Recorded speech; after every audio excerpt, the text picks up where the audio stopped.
everybody, this is Grace. Welcome back to my channel, and for those of you who have not been here, welcome. For today's video, I'm gonna talk about financial planning. Caveat, I'm just a mom, a full-time working mom who is trying to be better in life. So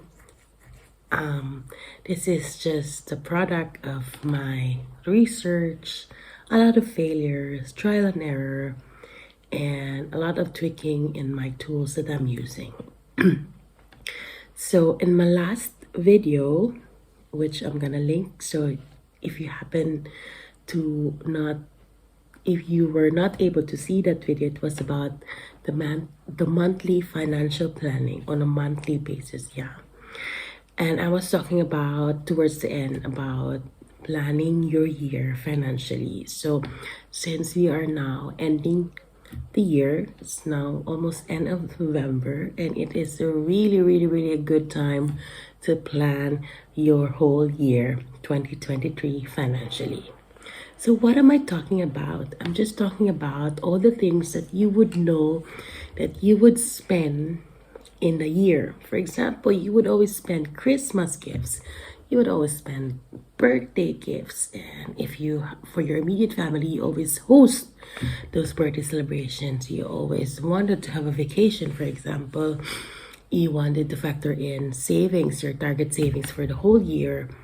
And the good thing about this yearly planning is that you'd be able to spread out, since you have the information and knowledge is power, as they say, you'll be able to spread out the expenses, or you would be able to plan for it. So what am I talking about in details? It's still so abstract, right? So let's go and check this video, the next clip. In my first video, I was talking about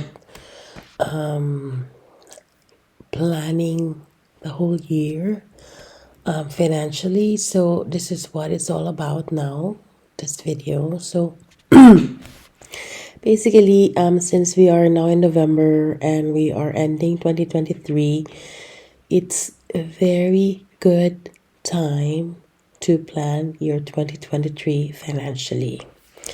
So what do I want to talk about? So it's basically about the birthdays, the celebrations, the vacations, all those things that you know that will happen in 2023. You know, you will always have birthdays. Excuse me. Your family will always have birthdays. You always have to spend gifts. And for your immediate family, you always have to host the birthday celebrations. You always have to have vacations, hopefully. You always have this unplanned things, and you need to also save, and yeah, you know what I mean. So this is how my yearly financial planning looks like, or it's a lookout. It's a master list of all the things that I could basically already determine that I would spend on. Yeah. So how did I come up with this? I started with listing down. So I would suggest that you create this column. So the names of the people, like your immediate family. If you're married, of course, your husband, your kids, if you have more than one. And if you're not, then just your immediate family, your parents, your siblings, and also, of course, your in-laws if you're married. So some close friends, for example, if you want to. And then these 3 columns here specify the birthdays. So I list them all down, and this is actually based on who was the first birthday. So my parents, January, they're all January. Most of us in the family are February kids, and some are scattered all over the year, all throughout the year, I meant. So for my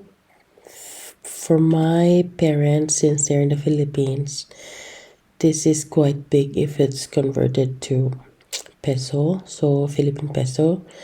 And since this is for me, of course, I want to give myself a gift. For example, I budgeted it's quite big, and this is also my daughter, so it's also big. It was understandable that for immediate family, maybe it's quite big, especially your husband and your kids. And for this column birthday celebration, these are those at the time that I would spend as a host. When you're hosting, you have to spend food and drinks, decorations, etc. And on the next column, I put a separator because it's not really, the months doesn't really matter. This is just the budget for the Christmas. Yeah. And for the anniversaries. Okay. And then that's the total. I add them all up. So basically, this is like my baseline data. And since most of us are in February, and a big chunk of the birthday related budget or spending is in February, and that's like in 2 months' time, more or less. So I divided this into three groups, the birthdays and celebrations. So for the February month, I lumped the celebration and the birthday. So more or less, this is the budget based on my baseline data down below. And then I said, I need to start already. Imagine you have to spend 735 based on your budget. Of course, it depends on your budget, right? It depends on what you can afford. Yeah, so let's say, because before my experience, like it's always a lot of expenses in February. And most of the time, since I don't know these things, I don't know this yet, I just get my budget from my salary before. So that means by end of January, and most of the time it's really is a lot. Yeah, it's either I get something from my savings, or yeah, what if you don't have savings, or what if it's very less, right? So it's better to plan it out already. So this is the reason for that. So in 735, instead of it being very big on by the end of January, I said I only have 3 months, so I put it here in the note or schedule. So starting end of November, 3 months time savings. So this is what it means. How much savings per month do I need to do this, or to put in? So I divided one for 435, the total budget per year divided by number of months savings. So 3 months, so that's 145. Okay, you get it? Hope you get it. So the same here. For transparency, I could also lump them all together as birthdays, but I just want to be able to know that this is for the birthday celebration. Yeah, and how much is for the gifts. This is more or less the maximum I could go over. If there's still a month, it can still be, how do you call it, tweaked as you move closer. But of course, as long as you have data and you have the information, it allows you, it's a good tool for you for decision making, whether or not you can really afford it, what you've budgeted, right? Or you can still put more on what you budgeted. Yeah, you know what I mean? So this is why it is helpful. Yeah, so this is the same here. 300 divided by 3 months, so 100. The same example here in April, since it's quite a lot to 50. If you have other expenses during that month, 250 can be a lot. So it's better to plan it out already in advance, because then it gives me, for example, oh, is this correct? Okay, it's 5. Wait. Yeah, 5. It should be 5. This should be 5 months. So still 5 months to go. So I can still really, it's not so much, right? So the same exercise above. So 100 divided by 5 months is 20. And the same. And since the rest of the birthdays are not so much, so for example, 15, 20, 20. So I said, and this, I said I will just take it into the monthly expense planning. Yeah, which I showed you in my first video on financial planning. Yeah. So I also put here that this is gonna be happening in January, March, April, June, September. And then for the birthday celebrations in September, because there's one there, I can also say I would like to save on this. So I need to put 12.5 euros for the next 8 months, starting end of January, to be able to come up with 100. Same with anniversaries. That's my budget, 200. So starting end of November, I said in 6 months time, for me to be able to afford 200, I would save 33, 30, 33, 33, or 34. And for the Christmas, this is a total here, 525, which is just here. I said in 12 months time, starting December, I need to put on 43.75 per month to be able to come up here. So you can you imagine that instead of just getting this budget by end of November, you are able to it's like a sinking fund. It's really like a sinking fund, but for you to be able to identify all your sinking funds, you need to come up with your yearly plan. So this is what we're doing now. And also vacation, you need, of course, you want to enjoy vacation. But my failure in the past is that in my mind, okay, I can afford this vacation. And then suddenly, for example, the hotel would charge you 1 month in advance or 2 months in advance. You know what I mean? So it's better to really plan it out, that comes vacation, you already have the fund. So, and so that it's not so big on, for example, our planned vacation is in August, because this is where the school holidays are, and also the time that the daycares are closed.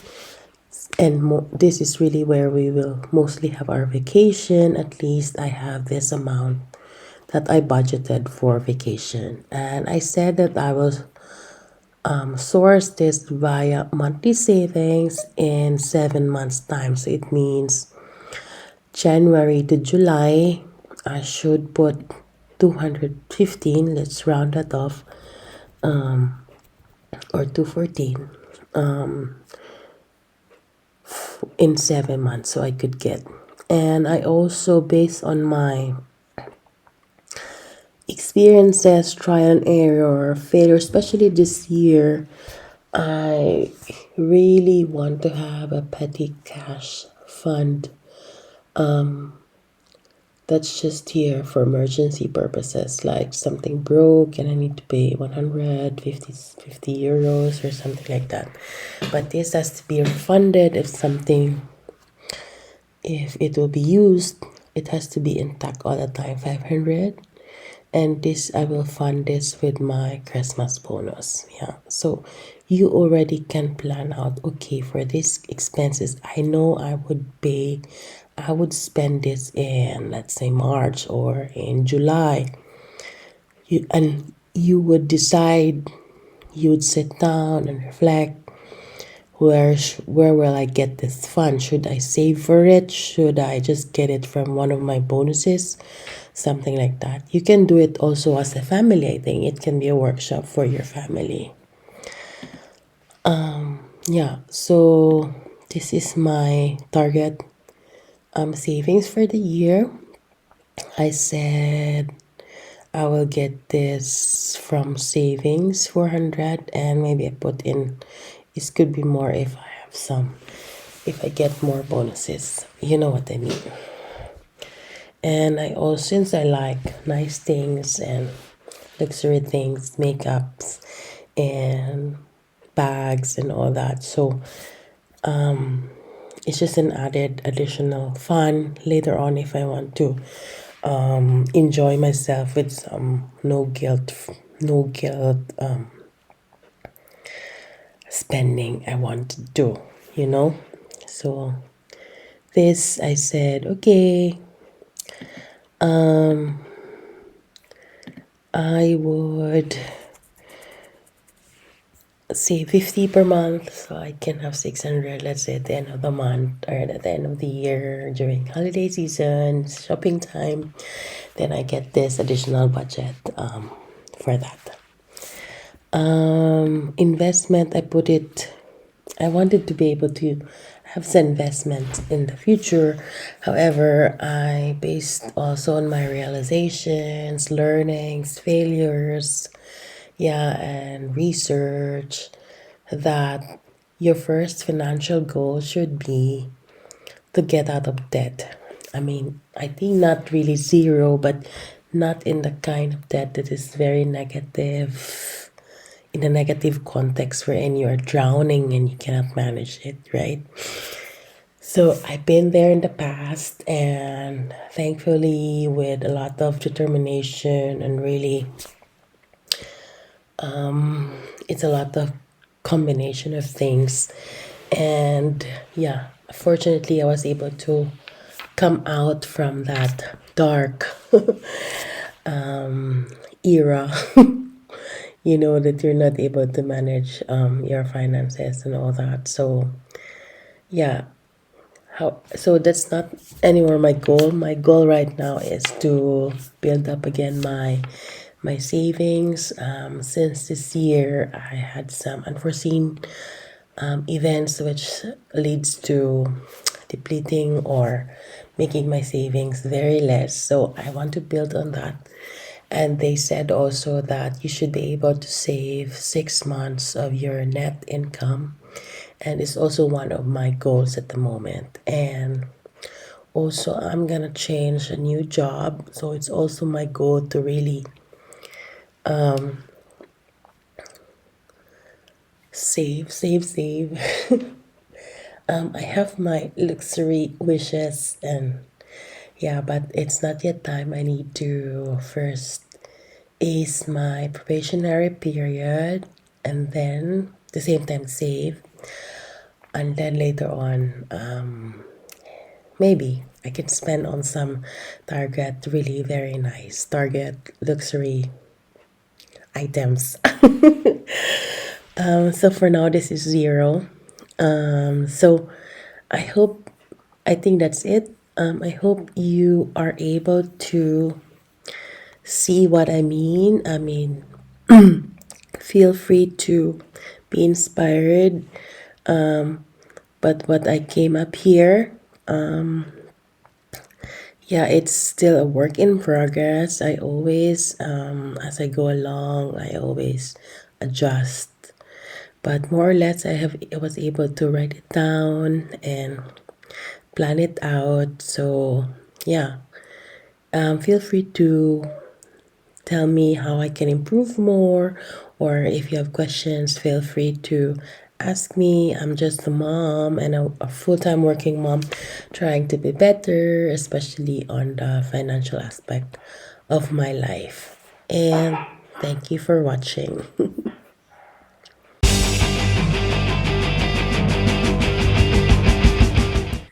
So now that I've shown you the explanation, let's just recap that you have to list down everything that you need, certain that you would spend, that you always have birthdays to spend on, birthday gifts of friends, of families, example, you have Christmas gifts, example, and all the other things that you will know you would spend in a year.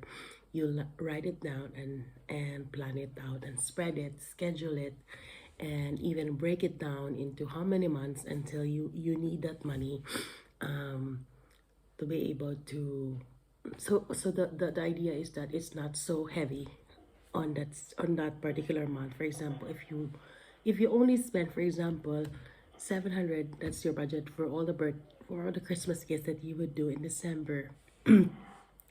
If you would only get that budget on your end of November salary, then that's really a lot of money, right? So it's better in January itself, you're already saving and planning and breaking it down, divided it into 12, and then every month you will just, it becomes a sinking fund. So I hope you enjoy this video, and don't forget to like, subscribe, and even share and comment down below if you want to.